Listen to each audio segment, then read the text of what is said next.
Before going to give introduction to instrumental methods, I would like to give aim of my talk. Okay, knowledge without dissemination and technology which is not useful for the society is useless. Okay, we know well the science without dissimulation, without dissimulating to the other person. If you are hiding science and the technology which is not useful for the society, it is might be nearby your surroundings, it will be useless. Okay, this is what I would like to convey to the participants. Overview of my presentation is this. Before, as I told you, science and technology terms, I would like to give a small or short introduction to the science and technology. And after that, we will be discussing the instrumental methods and why we require instrumental methods. And we will be discussing spectroscopy, microscopy, and surface science or surface chemistry concepts, what we require for this course.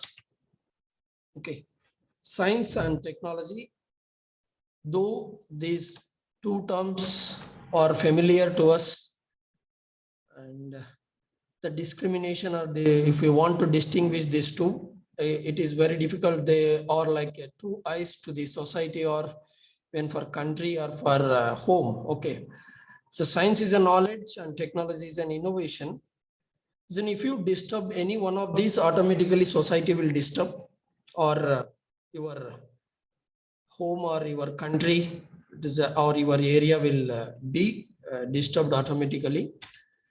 Purpose of going for the science and technologies, say that science will tell you why the things are happening and technology will tell you how the things are happening. So most of our lectures related to our particle characterization techniques, so we might have discussed how the things are happening and what are the instrumental parts in the equipment and how it will be working. And these things we might have discussed up to now. So let us see why the things are and why we require, why we want to. Okay.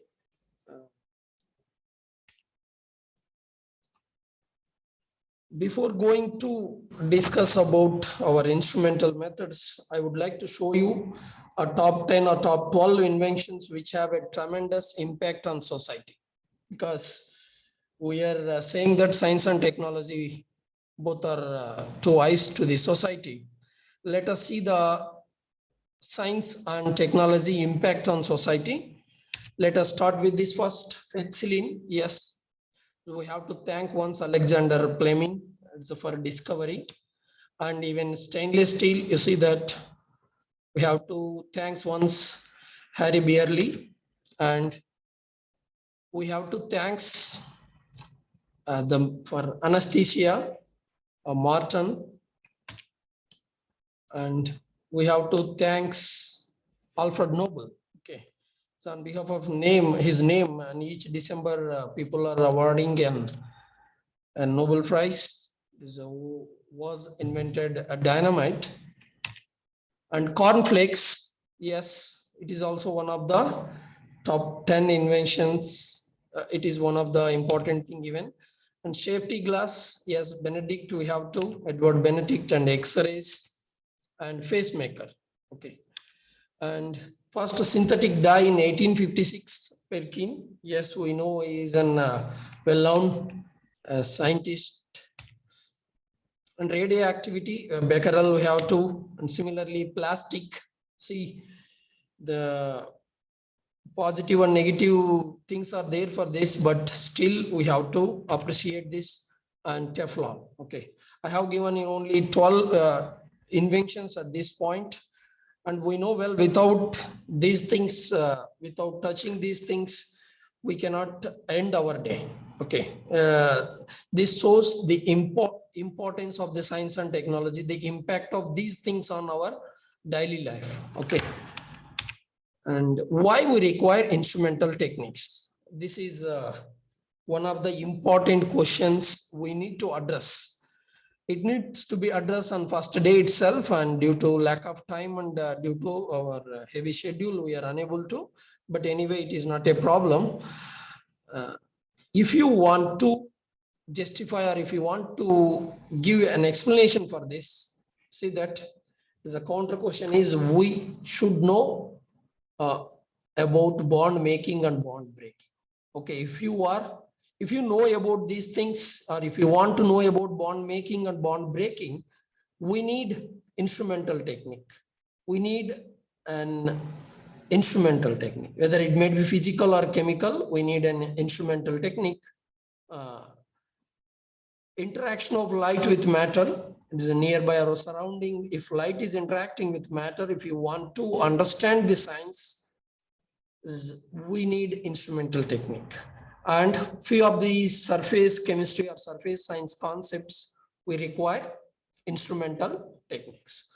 Most of our particle characterization technique workshop techniques covers these three important things. One is spectroscopy, one is microscopy, and another one is surface chemistry, that is particle characterization techniques. These are the three important modules which we have included in our theme of our PCT 2022. So let us, one more thing is it possible to see atom? Yes, it is possible. Now with the existing instrumental techniques, it is possible to see the atom now. Is it possible to see the electron? No, absolutely it is not possible, because this electron is a tool which we are taking as a reference, which we are understanding the material, physical and chemical properties of material by taking a tool called electron. We are taking a tool that is electron, and with the help of this electron, we are explaining physical and chemical properties of materials. Okay, this is what the importance of electron. But whether is it possible to see the electron? No, it is not possible. Okay, and up to now, if you see the evidences for electron, it is indirect evidences. We are having two indirect evidences. One is spectroscopy and another one is microscopy. Okay, spectroscopy and microscopy. These are the two indirect evidences for presence of electron. Let us, even information processing by a neural path will be happening due to the electron. Through the electron, signals will be transferring from one place to another place. Okay, this is an indirect evidence, but since we cannot see the electron, you cannot say it is electron is not visible for us. Okay, we know well. And vision of chemistry involves this. Yes, this is a reduction. Aldehyde is becoming alcohol. Simple reduction reaction. For this, we require an electron.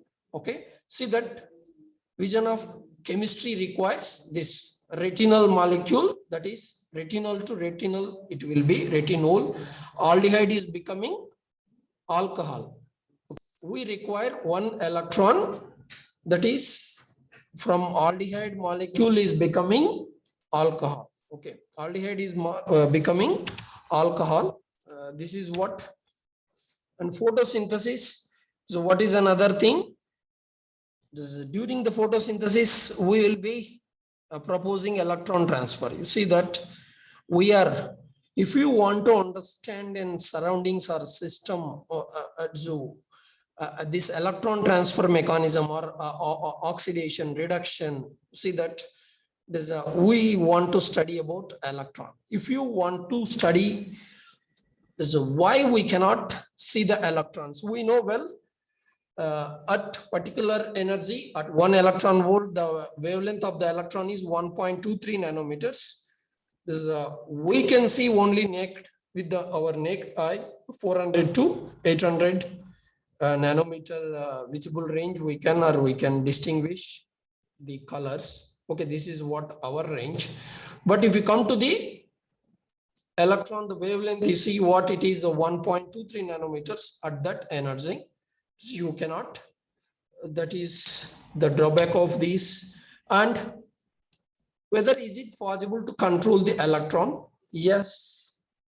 Whoever will control the electron, whoever will control the electromagnetic radiation, they are the God. Okay, they are equivalent to God. We can strongly, or we can say that this electron is a God. If you compare this electron with God, they are having similar things. There is no composition, there is no structure, there is no you cannot feel physically. Okay, this is the same thing. Whatever the characteristics of a God is having, okay, God, whatever we are proposing to the God, similar characteristics electron has. Okay, in that case, if we want to study, yes, you see that indirectly, so we are taking electron as a tool. And if you want to understand this, the materials, physical and chemical properties, we have to understand the first electron. Okay, electron, physical and chemical, physico-chemical properties of elements will be depending on electrons. This is what our periodic table law will tell us. What is the basis? Either atomic number or electron configuration. That means electron will decide physical and chemical properties of, based on that only we are arranging the elements, or in that either in group wise or period wise we are arranging. And we are saying this is having this property, this is having this property. Okay, it means see how this tool is how much powerful this tool. Okay, if you want to study this, we need an physical things and we need an chemical things. That is what the requirement of instrumental method.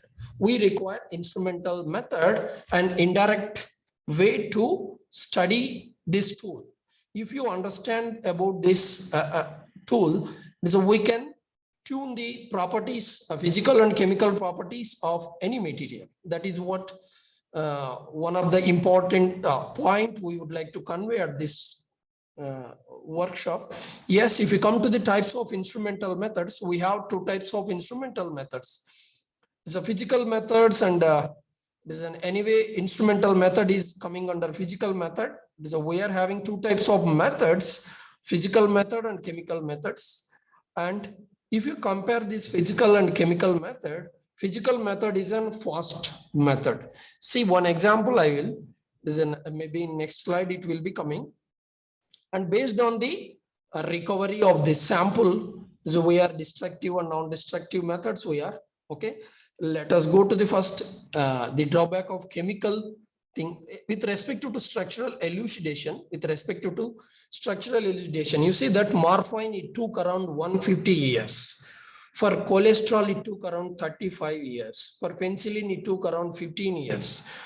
For tetrodotoxin it took around 50 years.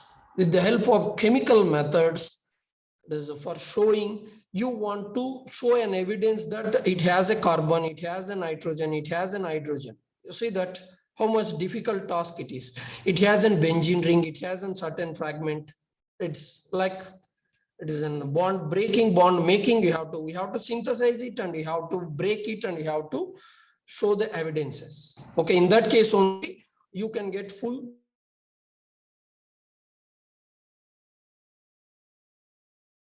time consumed for these molecules. For morphine, 150 years it took. Nowadays, if COVID-19, if it will be taking, hardly it will be taking 3 to 4 days. Yes, if you have an sophisticated instrumental techniques, with the help of this, we can even sequence of the COVID, they will be you see the drawback of the chemical methods. And in order to overcome these, or in order to fill the gap, we are coming to physical methods, that is instrumental methods. Okay, this is what you see for 1D, 2D, when it was, when they have isolated the morphine in 1806, see that. So when it was in 1806, they have isolated. But that time periodic table, the elements, all these things, see that it is impossible to that time itself. If you want to, without these things you cannot, without this electron, without this tool, important tool, you cannot do this. Okay, now we are having a powerful tool to understand the material, physical and chemical properties, and we can even get the structure of the compound. Okay, so few techniques what we are using in this. One is particle size analysis. In PCT, what we are using, so we have used dry method and wet method to find out the particle size, and even electron microscopy we are using, or microscopy we are using. Okay, these are the things we are using it for particle size analysis. If you want to know the stability of solid liquid interface, we are going for zeta potential. If you want to understand the crystallinity or crystallite size and composition of the thing, if you are going for XRD and XRF. And even still, if you want to go for the presence of carbon, hydrogen, nitrogen, sulfur, we are going for elemental analysis. And if you want to see the morphology of a material, it's in 2-dimensionally and even 3-dimensionally, you have to, we are going for microscopy. And qualitatively, if you want to know the composition of the material at the point or at the line or at the area, we are going for even attached system, that is called energy dispersive X-ray analysis, that is EDAX. And if you want to see the value, mass, density and porosity and area relation, we are going for surface area analysis. Okay, so we have discussed BET theory, that is Browner Emmett Teller theory. Then in this theory, it is in 1935 they have proposed this, and it is maybe in 1970s it came into the form of an instrument, and we are right now what we are using is, it is a BET equipment, and it's a BET theory. Based on the BET theory only, we are going to find out the surface area of powder materials or porosity and pore volume of the material, and even thermal properties. And even if you want to analyze the nucleus, or that is a proton nucleus, carbon nucleus, so we are going for the nuclear magnetic resonance spectroscopy. And I hope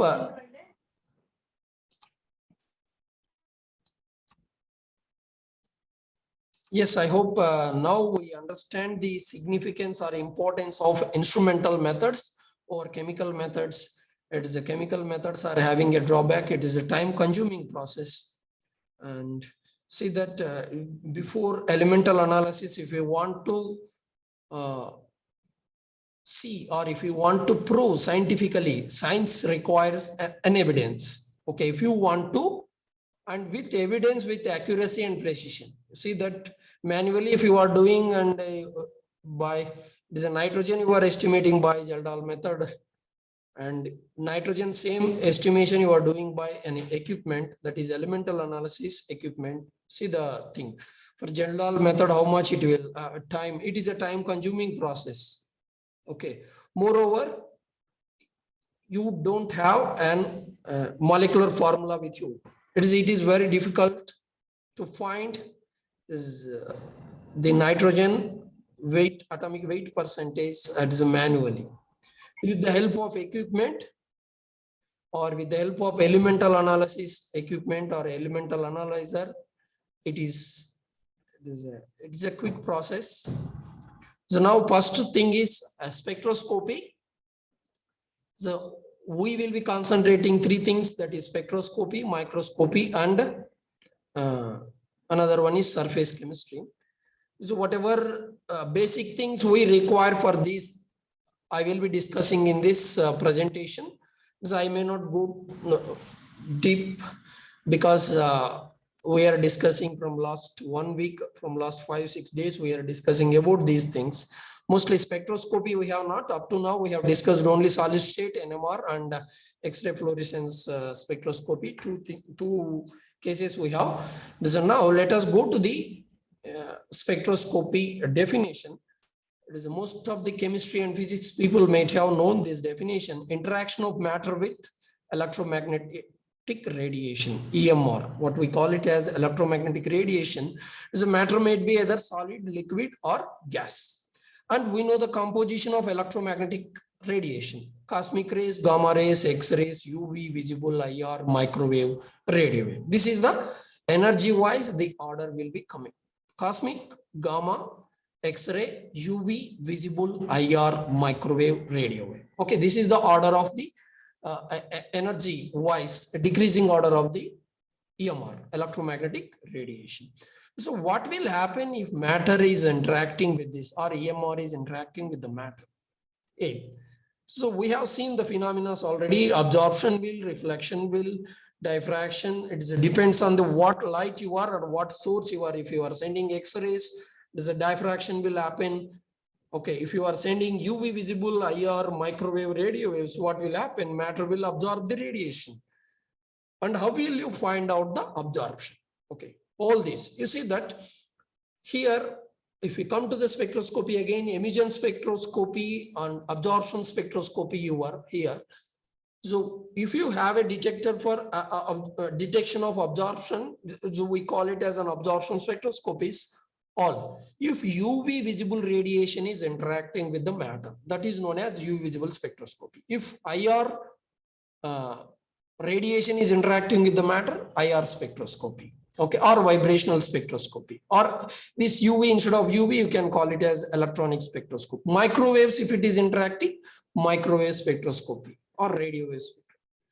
See that interaction of whatever the radiation, it will be interacting with the matter. Matter will absorb the radiation, and we are detecting the absorbed. We know the intensity of the incident thing, and we know the transmitted one. The difference between these two will give us the absorbed one. Okay, this is the basic thing what we are applying it for all spectroscopic techniques.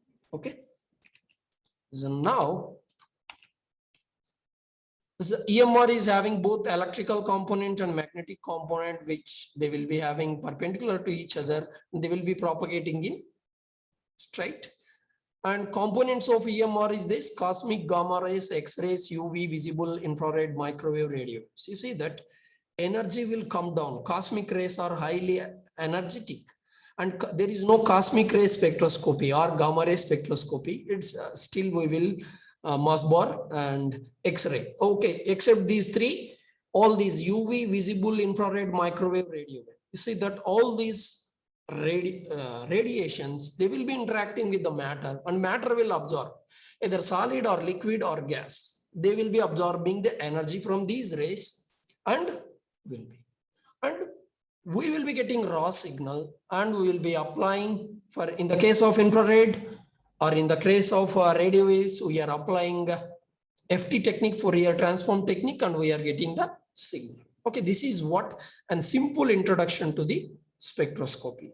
Let us EMR characterization we can with the help of this, and the EMR wavelength with respect to wave number and energy. You see that UV visible and 10 power 5, that is 100 joules, 100 kilojoules. A UV visible will be coming around 100 kilojoules or 50 to 70, 80 kilojoules. That will be the energy of room temperature. Okay, this is the reference for us, and if you are going below that or if you are going above that, just you can. Okay, and here no, we cannot see, we can see atoms, we cannot see electron, and we know the concept called, if you want to understand the structural aspects of chemistry, is nothing but simply a study of atoms and molecules, how they are connected. If you are studying beyond the molecule, that is called supramolecular chemistry. Okay, we are under this first chemistry. Okay, we are not discussing about any supramolecular things. Okay, within that, within the molecule is a bond length, bond angle, all these structural aspects. If you are, so we want to understand the first motion of the molecule, how it will be moving in, what type of motions it has: translational motion, rotational motion, vibrational motion, and electronic. You see that electronic, it is a 4 energies it has. Based on this motion, we will be okay. You see that, the change in bond angle or bond length, we call it as stretching or bending vibration. That is a vibrational energy is required. That is IR energy is required for that. For translationalization, it is very a negligible thing we are. For stretching and for bending, change in bond length, we require energy, that is vibrational. Change in bond angle, that is also vibrational. And rotational means what type of microwave energy is required. I told you UV, IR, microwave. You just keep these 3 things in your mind. UV visible is having higher energy than IR, again microwave. Okay. So if you are sending UV, what happens? Sometimes molecule will break, and it will, because that after X-rays UV, yes, you see that energy is near to X-rays. It is a highly energetic thing, and it can break the molecule, or it can decompose the molecule. That's what it will. Okay. And if you are going to the IR and microwave, IR will create vibrations or change in bond angle. It will. That's it. Rotational is a change in the rotation of the rotational motion of the molecule. Okay. See that translational energy, it is so irregularly, just they are moving here. A rotational energy, through particular axis the molecule is rotating. This is rotational energy level. This is translational energy level. From one end to another end, it will be irregularly, it will be. And by applying this electron concept, by applying quantum chemistry or quantum mechanics to the it's because we know well, and when we require quantum mechanics, so whenever we cannot apply our classical mechanics to the molecules, we require quantum mechanics. If you apply the quantum mechanics to the molecules, atoms, and the subatomic things, we call it as quantum chemistry. With the help of quantum chemistry, now we could able to get the energy levels to the molecules: electronic energy levels, vibrational energy levels, rotational energy levels. And if you have these energy levels, we can explain the behavior of the molecule, and electron excitation, de-excitation, absorption, emission, these things can be explained. You see that how we are correlating whether electron is there or not. If it is there, now we are applying quantum mechanics. Before applying, we will be assuming that electron will be having 2 things, that is dual behavior. A particle nature it will be having, wave nature it will be having. Okay. With the help of these 2 natures, we are quantizing the energy levels of atoms and molecules. And if it is quantized, once if we quantized, it is easy for us to understand the spectroscopy and microscopy and even surface chemistry. Okay, this is surface chemistry may not be required these things, but to microscopy and these 2 things are required this. Okay, total energy of the molecule, we are taking it as a translational, rotational, vibrational, and electronic. And translational energy is a negligible thing, and it is not quantized as per quantum chemistry. And we have to consider these 3: rotational, vibrational, and electronic things. And now energy levels in the molecule or atom. Now we are having 4 types of energy levels, that is electronic, vibrational, rotational, and translational. Anyway, translational we are neglecting because the energy required for translational motion is very negligible, and we don't. So now let us see how the energy levels are. See that all these red color, S0, S1, S2, S3, S4, they are electronic energy level. Within electronic energy levels, we are having n number of vibrational levels, and within vibrational levels, we are having n number of rotational energy levels. Now, electron is how we can explain the concept of microscopy or spectroscopy. Now you see that you are sending a light to the molecule. Now what will happen? Electron will be exciting from S0 to S4, S0 to S3, S0 to S2. This is called excitation. Now, if the electron is coming from this to ground state, that is called de-excitation. While de-excitation, what will happen? The energy will be liberated. Energy will be liberated in the form of two ways. One is either in the form of light or either in the form of heat. If you are studying that heat, that is called thermochemistry. If you are studying this light, that is called photochemistry. Thermochemistry and photochemistry. If you are studying the heat, photochemistry. If you are studying the light, while we will be exciting and it will be going to upper state and it will be coming to that. This is what a fluorescence spectroscopy, excitation, de-excitation, he might have yesterday. Okay, this is what, and this is electronic spectroscopy as well as, okay, if you are studying these transitions, this is called electronic spectroscopy or UV visible spectroscopy.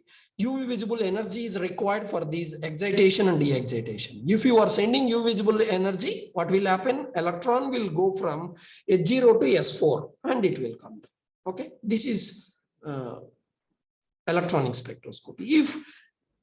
If transition is taking place in between two vibrational level, V1, V2, V3, that is called IR spectroscopy or vibrational spectroscopy. And within this blue color, if it is, that is rotational spectroscopy or microwave spectroscopy. See that we are giving a standard definition to that, all at a time we are discussing. Okay, and I hope it is the easiest way to. Now see clearly we are zooming in one energy level. From this I am taking H0 S1 and I am getting, yes. See how the vibrational things are, how the rotational things are. Okay, how the S means singlet, J for rotational, J we will be, and vibrational V will be. Okay, and the energy required for rotational, the energy required for vibrational, the energy required for electronic. See how many times it is. Rotation and vibration. Rotation requires less energy and vibration requires higher energy, and electronic energy required higher still. You see that this is 1000 times, rotational is 1000 times lesser than vibrational, and electronic is 10 times higher than vibration. Okay, this is what the number, at least if you could remember. Yes, it is the 1000 times. Rotational means thousands of rotational levels will be there. That means 1000 times it is 1000 times lesser than vibrational, 10 times lesser than. Okay, now with respect to energy, we are kilojoules. With respect to wave number, yes, we can represent this energy either in kilojoules or wave number, or either in wave number, energy, either nanometers or micrometers even we can, but here at this point we are representing the energy either in centimeter inverse or kilojoule per mole. Okay, so now as I told you, this is what UV visible spectroscopy. What will happen? We are studying the excitation, and if you are sending UV visible radiation on the molecule, what will happen? Electron will be going from H0 to S1 and again S1 to H. And if you are studying this transition, that is called, and when this absorption will take place, the energy H0 to S1 energy gap, if it is matches with our UV visible radiation, in that time only absorption will take place. Otherwise, it will not. That means, I will give you a simple example. This my capacity is I can take 3 chapati. Just listen, if you are giving 1000, it is not. If you are giving half or 1, see that energy is not sufficient. What is my range? The absorption range is 3. That means if you are supplying 3, I can. That is what. This is called resonance. This is one of the important thing in spectroscopy. So whenever this energy difference, this electronic energy difference, energy levels difference, if it is matches with our incident radiation, that is UV visible radiation, that time absorption will take place. Otherwise, absorption will not take place. Okay. Okay. The presence of heteroatom can be identified by using U visible spectroscopy. And presence of chromophores, oxochrome, color causing things even in visible range. You can identify oxochromes which will be enhancing the color of the chromophore. That also can be. So okay, chromophore and heteroatom. This is the main aim of the U visible spectroscopy. Presence of heteroatom. What is this heteroatom? Other than carbon, with respect to organic chemistry, if you are other than carbon, we call it as heteroatom. Okay, carbon and hydrogen is a nitrogen, oxygen, sulfur, halogens. Okay, these atoms are there in the carbon organic molecule. By this spectroscopy, we can identify. That is the standard conformation we are. Okay. And next, yes, for vibrational spectroscopy or for IR spectroscopy. So we will be sending IR radiation. If IR radiation energy, if it is matches with this, it will be absorbing the IR energy and we will be getting absorption spectrum. And from by absorption, this IR spectroscopy, what information we can get? See that we can identify the functional groups. We can identify the hydrogen bonding, whether it is intramolecular or intermolecular, and whether it is physically or chemically, whether physical adsorption is taking place or chemical adsorption is taking place. You see that most of the people may not apply this simple concept while they are doing a solid liquid adsorption studies. If it is physically absorbed, what we have to do is simply you have to wash with water and you have to take the IR spectroscopy. And this is the simple, cheapest technique. You no need to go for high-end XPS. You no need to go for binding energy determination. It is a very simple thing. What you have to do is simply you have to wash with water and you have to pay 200 or 300 rupees for FTIR spectroscopy and you have to see the spectrum and you have to confirm whether it is physically or chemically. If it is chemically, means definitely peak position will be shifted. The physically means if it is physically absorbed, definitely it may have gone in washing itself. See that it is a seeing it may be very simple, but how we are applying physical and chemical interaction can be studied by IR spectroscopy. And hydrogen bonding, even hydrogen bonding can be identified by IR spectroscopy. Okay, functional groups is an obvious that all organic functional groups, they will be having specific absorption frequency. Each functional group will be having a specific absorption frequency at particular wave number. Based on that, based on the dipole moment of the functional group, based on the strength of the dipole moment, whether it is weak or strong or mid, based on that we will be getting sharp peak or mid intensity peak or broad peak. If it is having hydrogen bonding, you will be seeing broad peaks. Okay, that's that type of information you will be getting it from IR spectroscopy. Maybe tomorrow JP sir will be giving lecture on this IR spectroscopy. So now let us see even rotational spectroscopy. If you are sending rotational energy, you will be. And what information you can get from rotational spectroscopy? You can get a bond length and molecular structure information you can, and internal motions of the molecule and intermolecular interactions you can. And let us see one spectroscopy applications and how it will be. For instance, so we would like to show the importance of at least one. Okay, the representation of UV, how UV visible spectroscopy will be, and band gap determination and lambda max determination and applications of UV visible spectroscopy. Okay, before going to that, you see that why carrot is in a red color. Yes, I hope most of the people now, the interaction of light with matter, that will answer. But why it is in red color, why it is in orange color, why it is in some violet color, if you want to answer, we should know about this UV visible spectroscopy or electronic transitions, what will happen in organic molecules. If you know, you can answer that. Why it is in this color only, that is That's what I told you. The aim of our talk is why it is. Okay. Then if you want to explain, there is a molecule called beta carotene in this. Okay, in carrot, beta carotene is there. Beta carotene is a dimer of retinal molecule. That is two vitamin A's. If you combine, you get beta carotene. Okay, it is a dimer of two vitamin A's. Why people used to tell it is a vitamin A rich?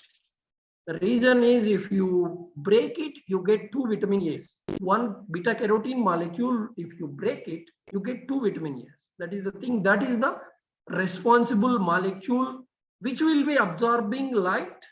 And what the reason for this? Okay. And you see that not only red color, it has a violet and some other even colors due to the presence of anthocyanins and other fragments even. Okay.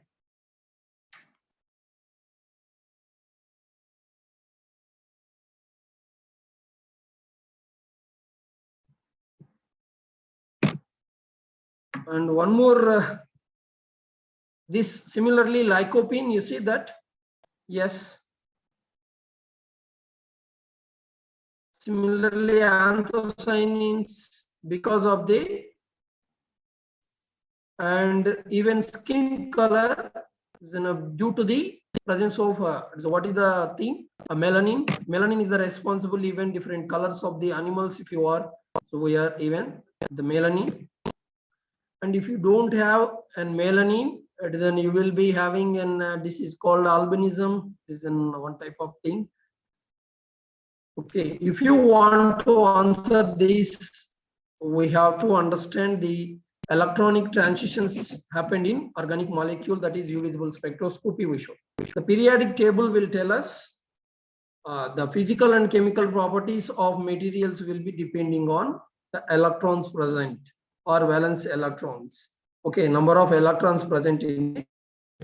Let us, as I told you, structural elucidation, bond making, bond breaking. If you want to study, we can use UV, visible IR, microwave, and even radio wave, that is NMR. I will take one example for this and I will explain you how the bond making or bond breaking can be studied by using only spectroscopy. Let us even, so prior to that, we should, so what is a bond? Bond is a representation of two electrons. Instead of writing two electrons, we use normally two electrons. Okay, we use two electrons. Instead of writing two electrons, always we use single line.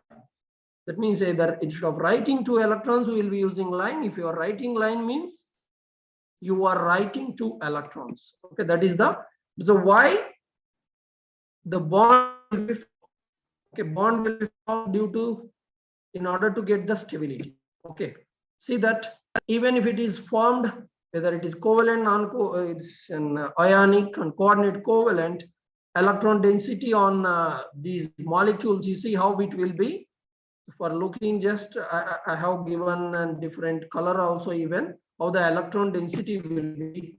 In benzene, how the electron density will be. Okay, in vitamin A, how the electron density will be. You see that then some complex molecule, that is molecule, how it will be. The molecules which are having NOS or heteroatoms, they will be absorbing UV visible radiation, as we have discussed earlier. And see that these different molecules, they will be absorbing at different wavelengths. Most of the molecules, whatever we have showing here, they will be absorbing the thing in UV. Okay, this is we have. And so now one important information what we can get from solid state UV visible spectroscopy is determination of band gap, that is by band edge method or absorption edge method. So what is this edge method? The transition between strong shorter wavelength and the weak longer wavelength. If you take a tangent to the shorter wavelength and if you take the tangent to the weaker long wavelength, the intersecting point will be giving the intersecting wavelength, whatever the intersecting wavelength, if you are dividing, that is 1240 by this intersecting wavelength, will give us directly band gap. Okay, let us see for simple molecule, that is a zinc oxide semi nanomaterial, or even bulk material. If you are, you see the tangent to the shorter wavelength, that is this, and tangent to the longer wavelength, where the band edge, where at the shoulder where it was, the intersecting wavelength is around 386.3 nanometers, and there is a direct formula, that is 1240 by 386.3 will give us 3.21. Okay, this is the one important thing. Even if you are having absorbance versus wavelength, this is what the representation of U visible spectra, how it will be. You will be taking on y-axis absorbance or transmittance, you will be on a wavelength, you are taking on x-axis. Okay, this is the representation of U visible spectroscopy, and with respect to our particle or solid powder band gap, if you want to measure, this is, and there are now softwares, that is they will be using even top plot to find out the band gap also. The inbuilt software will be there in solid state U visible spectroscopy. If you record it, even directly you can get the band gap. This is manually what is this. Okay, it is an determination of band gap for cadmium sulfide even. Okay, it's around 545. If you are 1240 by 540 will give us the band gap of cadmium sulfide. Okay, and U visible spectroscopy has limitations. Okay, there's a molecule concentration should not be changed, and refractive index should not change, and it is applicable for dilute solutions. U visible spectroscopy will work based on Beer-Lambert's law. So what this Beer-Lambert's law will tell us, when a monochromatic light, if you are passing through transparent absorbing medium, monochromatic light means by matter, we will be converting polychromatic light into monochromatic light. That monochromatic light, if you are sending on the sample will be absorbing the light. The absorbance will be directly proportional to the concentration and length. That is what the Beer-Lambert's law, and it is applicable for dilute solutions. The high intense color solutions, if you are recording, the Beer-Lambert's law will not work at higher concentrations, because this refractive index and other things will be changed. This is about spectroscopy. Okay, I hope you understand the introduction to spectroscopy and the significance of one spectroscopy, U visible spectroscopy. Yes, somebody has, yes, madam. Yes, please unmute, madam. Yes, Nima, madam, please. Sir, am I audible? Yes, yes, madam. Sir, in absorption spectra, there are direct and indirect band gaps. Yes, yes, that is there in, yes. Square sir, root, you will be using 1/2 and 2 for the alpha H. That is a different thing. This a simple thing I want to tell at this point. Yes. Sir, can we identify whether it's direct or indirect from observing the absorption spectra? By seeing the absorption spectra for you? No. Here you cannot say, but while doing it in top plot, you can. Okay, sir. Okay. So you have to. There is an conversion formula for that. Manually, even you can take these values and you have to, or otherwise inbuilt thing, if it is there, directly will be getting either by 2 and the square root. Both the things you will be direct band gap and indirect band gap. Square root, square you will be in the this software itself. Solid state U visible spectrum. Yes. Okay, sir. And sometimes we can see there are 2 or more absorption region. Yes. In that case, you have to take shorter wavelength. That is what, as I told you, shorter wavelength you should. The But shorter whatever wavelength. whichever is having higher intensity, that's and which is coming lower, that you can consider. Okay, sir. Yes, next thing is surface chemistry, the importance of surface chemistry. Up to now, we have discussed particle size and the surface area. So now few terms I will introduce, maybe it is because interdisciplinary people are here. And I hope it is not only for physics and chemistry, it is for physics and chemistry people, it may be not a new thing, but we would like to disseminate this thing for even interdisciplinary people. That is what my intention. And if you come to the second thing, that is surface chemistry. See one, yes. See, a simple thing is we are making 4 different items with the same, but one will have a different taste. Anybody could guess and could answer this? Yes. Yes, please. In participants, yes. Nima, yes, please. Yes, madam, please unmute.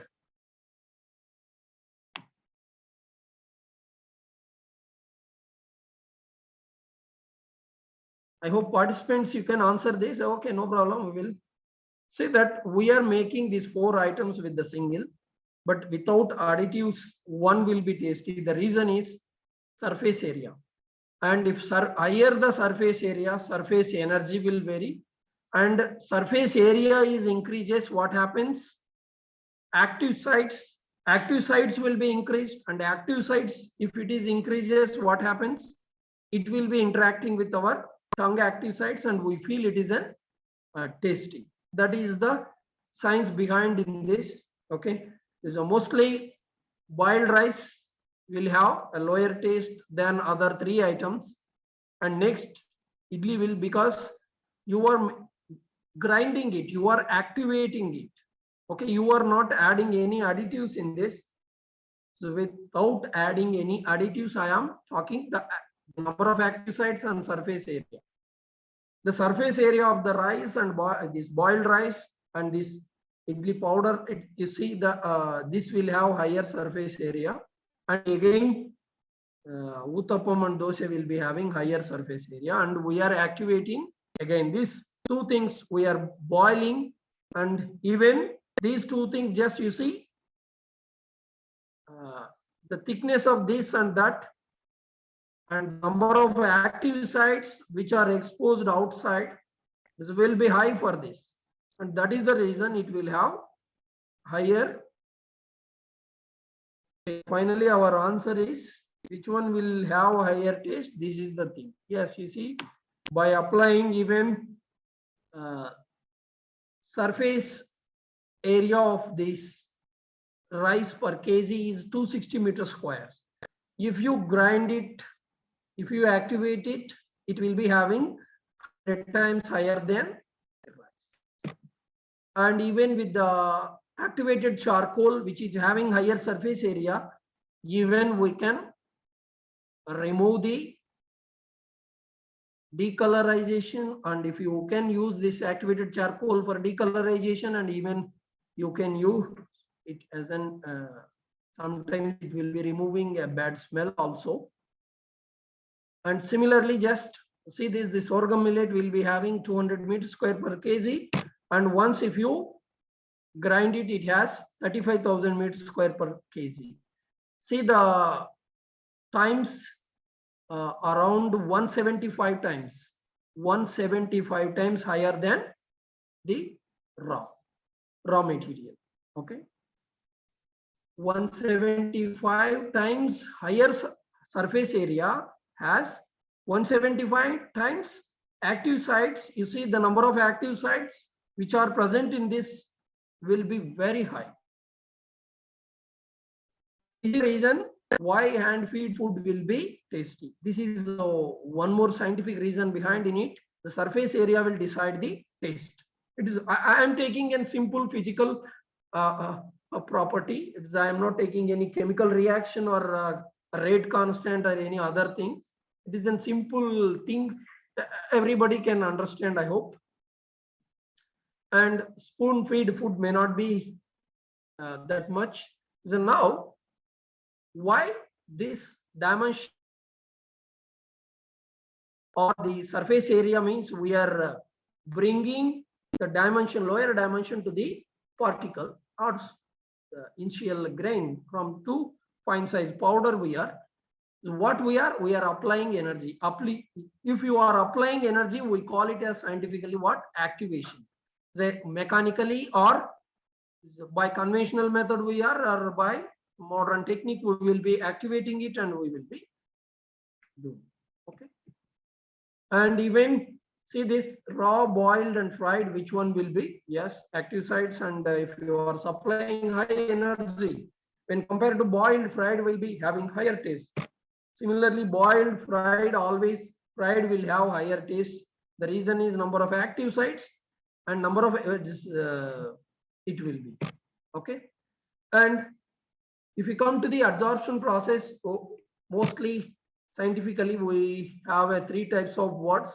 See, where these adsorbates will be coming and sitting. Wherever the active sites are there it will come and sit.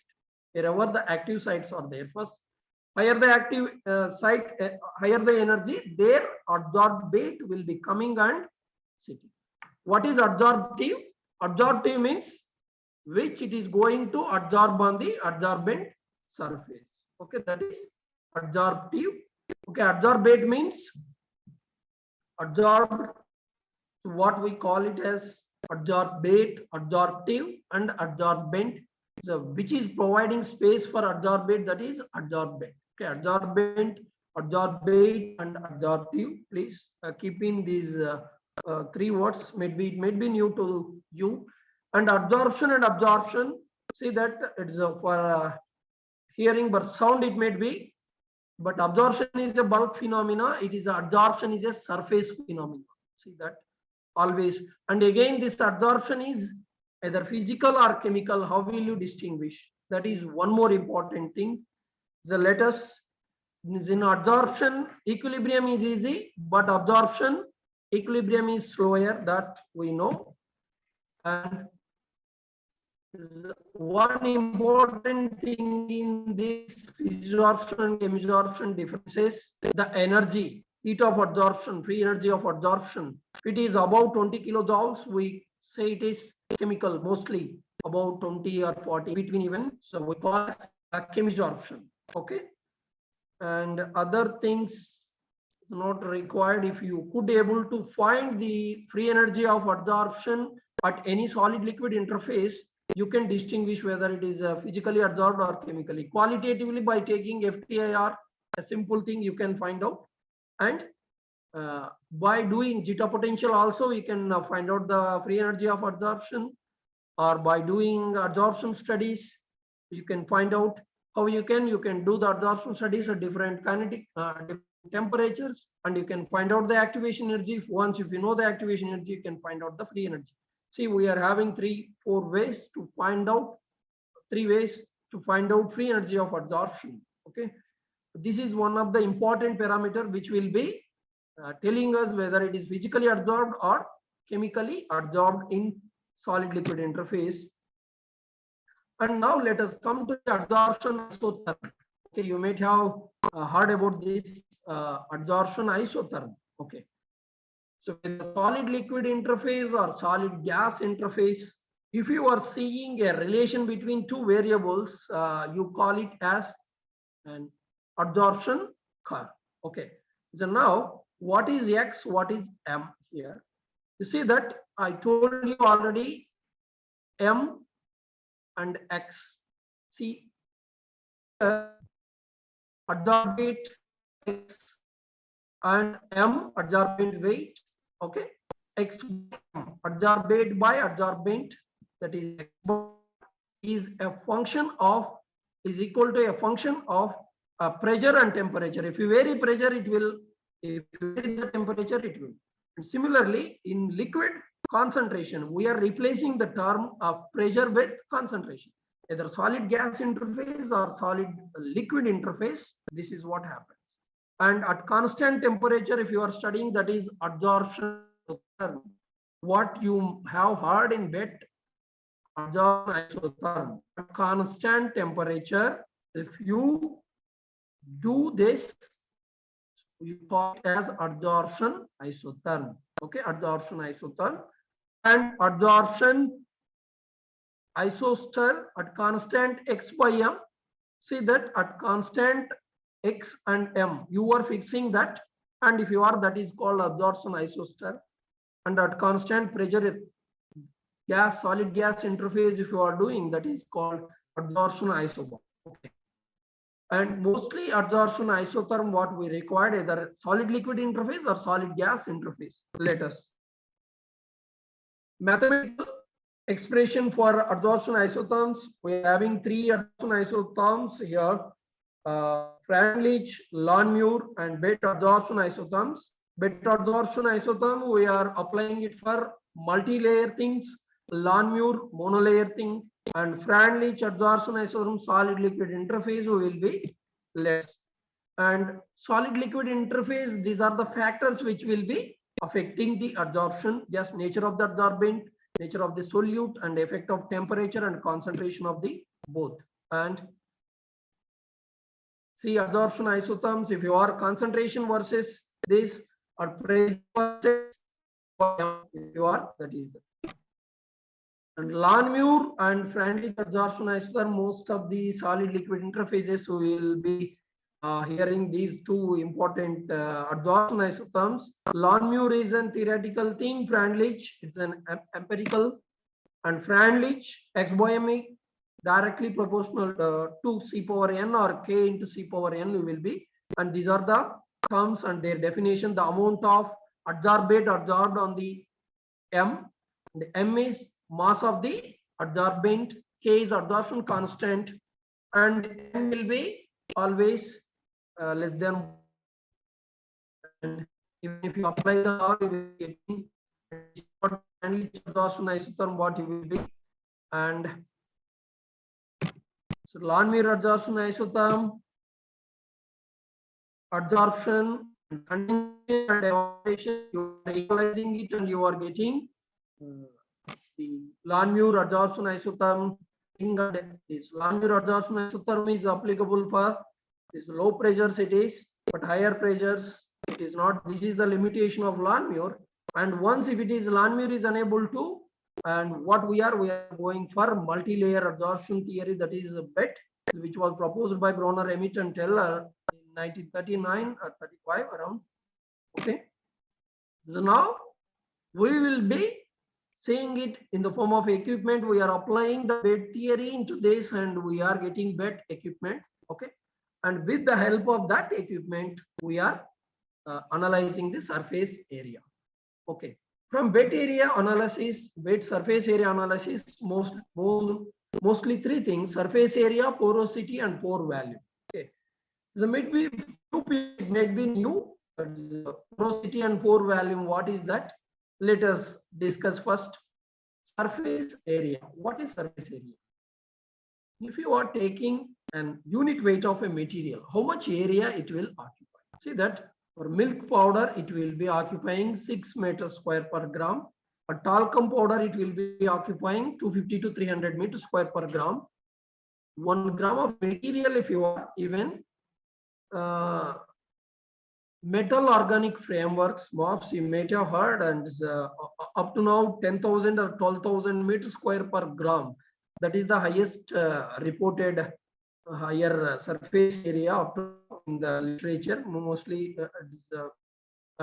with my knowledge, just I am 10,000 or to 12,000 meters square per gram. That is the highest surface area. You see that 1 gram of a material is occupying the area of 1 football ground. See, as I told you, higher the surface area, active sites will be higher if you are keeping it in one place. This is what. Okay. And surface area of talcum powder is 70 to 250 meters square per gram being. And now let us come to an important thing here, that is porosity. Yes, you say that ratio between pore volume to the apparent volume of the.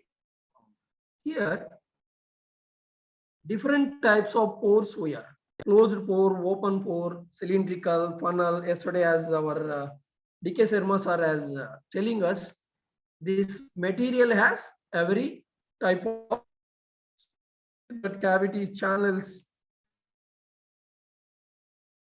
Now, the area which is present at this pore, yes, the value which is, whether it is counted in our surface area or not. That is one more important thing. You may get doubt. I hope yesterday, if you be, somebody will ask this, whether you are getting an exclusion of this pore volume or inclusion of this pore value in your area, surface area.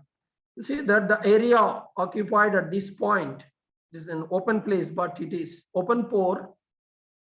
Whether this will be, if it is a micropore or mesoporous thing, whether it will contribute to our surface area or not. That is an one important thing. See that you can see closed pores here and open pores. Just you see that how it was. Closed pores and open pores, and this is what we are showing here. And both the things, closed and open pores, the material has. Okay. Now the density. Okay. So now the density is one of the important factor in surface area measurement. That is, whether you are giving bulk density or apparent density or true density in the equipment. Before measuring your surface area of your material, you are entering the density of the material. Okay. Then if you are entering wrongly, and even sometimes if you recalculate, it will give another surface area. Okay. That is a different thing. Now let us, you see that this true density excludes interparticle voids and pores. See that that is called true density. And now apparent density, it includes this. What is the density you are giving? Apparent density you are giving or true density you are giving to the equipment before analyzing the surface area.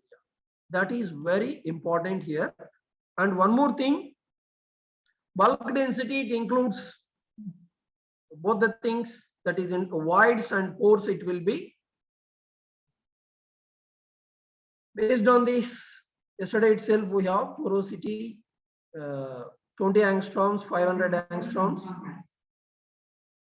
Yes, steps involved in BT surface area.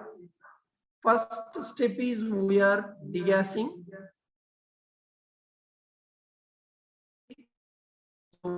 Gas is over, and if you are submitting for a sample for a bed surface area analysis, what you have to, prior to submitting your sample 12 hours or 24 hours, you can keep it in oven at 90 degrees or 100 degrees based on your temperature. And if it is thermosensitive thing, if you can keep it under vacuum drying for 12 to 24 hours before going to submit the sample for bed. That is one more important thing. If you are doing it, for them it will be easy. For them, degassing will be easy. That is the one important step in bed surface area.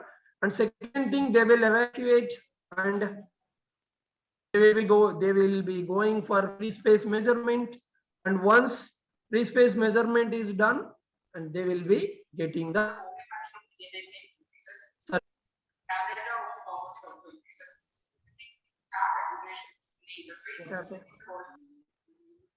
yes, somebody is.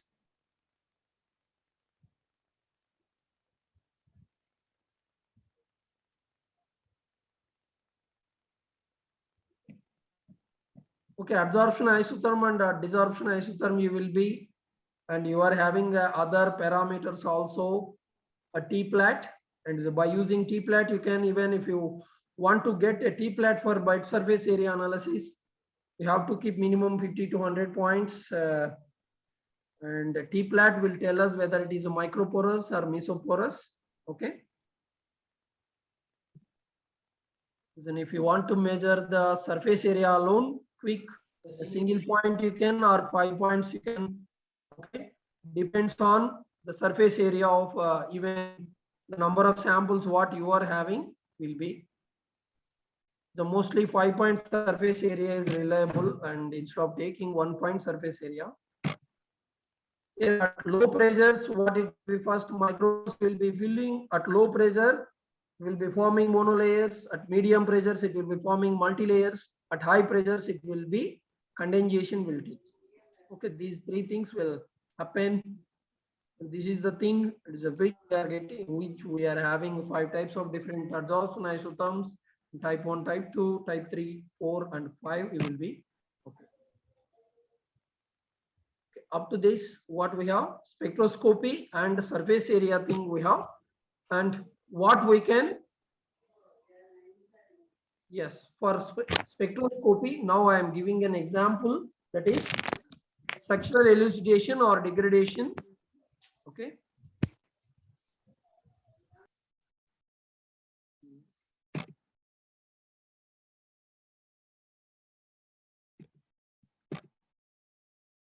yes, I hope we have to use it later. Okay, we are taking one important case study. We are taking one organic molecule. Okay, a degradation mechanism of caligrins. Caligrin is one of the molecule which I have. So within this supramolecules category, I have chosen one molecule called caligrin. So what I have, this type of structure,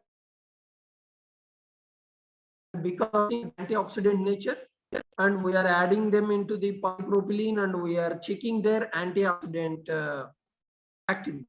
This is what our problem. Okay, we have chosen a problem, and now how it will be degrading and why it will be showing antioxidant activity, and how will you show, now how will you give an scientific proof for this. Okay, let us, these are the molecules. For all these molecules we have, but being an organic chemist, I can write a degradation mechanism for this molecule. Yes, how it will be degraded based on the bond energy, or I can. But I need an evidence, a scientific evidence. In between, I have to quench it, and I have to get the structure of the residual fragment or the fragment which is on. What I do first, I will be recording the thermal gravimetric analysis or report for this molecule, and I will see the thermal stability from which temperature to which temperature.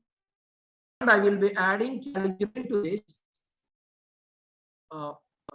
polymer, and TGA also I will be, and I will be mixing both, and I will be checking, I will be comparing, and I will be checking the thermal stability. Okay, that is what the way I will. But how will you prove how the caligrins will be decomposed, how the polymer will be, how the polymer is decomposed at different temperatures? We have to quench the sample, and we have to get the spectroscopic information. Now you see that this molecule has tertiary butyl group, OH and CH2 benzene ring. 4 important things it has. Okay, now let us, first of all, it has an OH, phenolic thing. If I am heating it, phenolic compounds will have an antioxidant ability, and the first H will be gone, and it will have O dot OH. It is the homolytic cleavage of that, you will get O dot, that is a free radical. We are giving a scientific or direct evidence that this molecule is forming a free radical first. How will you prove that it is forming free radical? During the decomposition, I will quench the sample immediately, and I will keep it at room temperature. The caligrins are highly thermally stable molecules which will be melted even at 375, 400 degrees centigrade. If I'm going at 450 degrees centigrade or 470, what suddenly if I'm bringing it to the room temperature, if I'm quenching it, it is solidifying, will be going immediately to the once if it is, what happens, the warm free radicals will be trapped into that, and directly we are normally they are very stable, and even we have reported it even after 3 months, 6 months. There is no report up to now. I hope this is in my knowledge, because in solid state we are trapping regarding the spectrum EPR, and we are getting EPR is an electron paramagnetic resonance spectra, and if you want to see the whether free radical is formed or not, that is the one thing. Okay, that we have proved. And next is FTIR. I am quenching the sample at different temperature, recording the FTIR spectrum. Say that from 300 to 60, 67, 300 is a black color. Yes, it has all the peaks. Red color 678, it has all the peaks. And if we come to the green, blue, 795, what happens? 795 and 867. There is no peak for here. That means mostly this peak corresponds to here tertiary butyl group, which it will be removed. Okay, it is removed at this 2893 temperature wave number. It will be, you see that all the temperatures for all the molecules, this peak is disappeared. That means first that might have. What we are doing is just we are studying the degradation mechanism by using simple FTIR technique. Just you see how we are. Okay, we are studying the degradation mechanism, or we are proposing the degradation mechanism. I need a scientific evidence for my degradation mechanism. Supporting evidences I need. Yes, I got an EPR. It is forming free radical. I got an FTIR. It is tertiary butyl group is breaking. And next, solid state NMR. Yes, last days back, Narasimha Swami sir has given a lecture on solid state NMR. How it can be. If now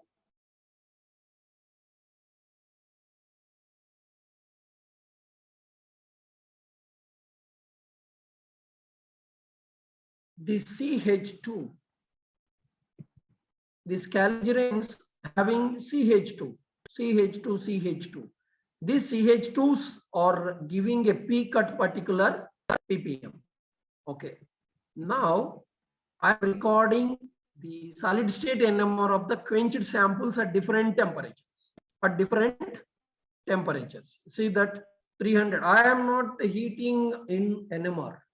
I am heating the samples outside and I am quenching it.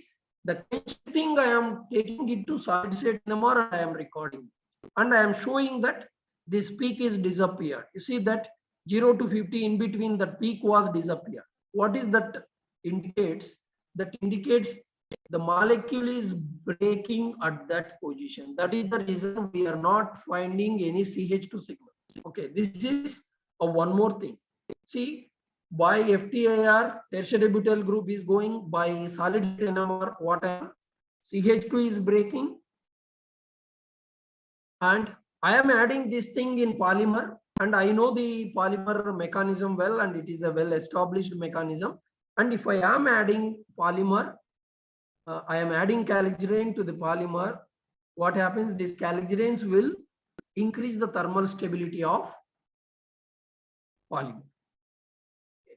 This is the mechanism. Even help of all these things, we proposed this degradation mechanism. You see, synthesis, during the synthesis, UV, IR, NMR, mass, you know the importance of these techniques. Similarly, during the degradation also, if you want, we can use these techniques. UV, I have not used at this case UV, but IR, NMR, mass also, yes, mass data also is there, and even EPR. Okay. See how the instrumental things are useful, and in presence of calgerine, how the polypropylene.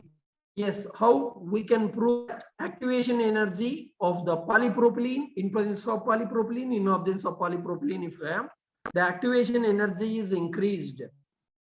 This indicates direct evidence that the antioxidant activity of caligirine will shows the higher thermal stability of polypropylene or polyethylene, what we have. Okay. So initially, it is two-step mechanism. Even by seeing the TG and DTG, we can confirm it is a two-step mechanism, and is related to surface area.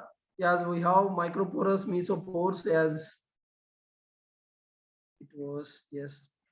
And if you come to the particle size, see that effect of activation on particle size, how it was 5 minutes, 20 minutes, 40, 60 minutes if time. If you are activating, the particle size is decreasing. Particle size is decreasing, surface area will be increased. And theoretically, even we have calculated the surface energy. Yes, particle size versus surface area. Particle size is decreasing, surface area is increasing. Particle size is decreasing, surface area is increasing. And the surface energy, how will you calculate surface energy? By using contact angle equipment. If time permits, tomorrow I will, or Monday we will discuss about contact angle even. How will you? Surface area into surface energy will give us surface energy per unit weight. Okay. How will you find out this surface energy? With the help of contact angle equipment or tensiometer, we can find out. Once if you know the surface area and surface energy, we can give surface energy per unit mass. Per gram of a material, we can give the surface energy. Okay. This is the theoretical experimental value of surface energy of our fluoride. Yes, mostly if we come to microscope, and this needs to be answered when we have to go for the microscope and which case we need to go for what. So without taking microscope image, and don't go for this directly, standard methods and standard report. If you are synthesizing the nanomaterial directly, you can go for the SEM or FSM. Otherwise, it is better to go for particle size analysis first in solid liquid interface. After that only you can. If you are unable to, if you are having thin film or other form, you can, there is no way you can. If it is in the form of powder, definitely please confirm your particle size by this, and you can. If particle size less than 100 nanometer, normal TEM you can. If below 50, FSM is better. Okay. If thin films thickness should be less than 100 nanometers, this is what I would like to simply, I would like to convey on electron microscopy. And 0, 1 dimensional, 2 dimensional things, and 3 dimensional things. You see that you no need to go for microscope or electron microscope. Magnesium is there or not, even our naked eye, by seeing it you can. Okay. Getting electron microscopic image for magnesium for these samples is an useless thing. Okay. By seeing these images with our naked eye, we can. Okay. A magnesium is there or magnesium is not there. And going for a costly technique, so that's what I would like to even. And aluminium, copper, yes, definitely, as morning even we have atomic number and electron density interaction thing, it will be backscattered and secondary electron difference even. And a gold, palladium, this type of things, high electron density atoms, if you are, clearly you can. Nickel presence in leaf, you can. So with this, I would like to acknowledge my highness for CSIR, because it was.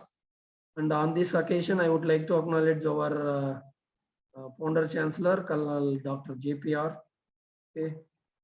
And I would like to acknowledge our management, Gina Johnson, Chancellor Madam, and Mary Johnson, President Sir, and Dr. T.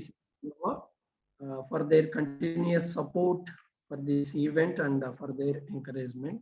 Thank you. And if you have any doubts, please let me know. Yes. Thank you for your patience. We'll stop at this point. And please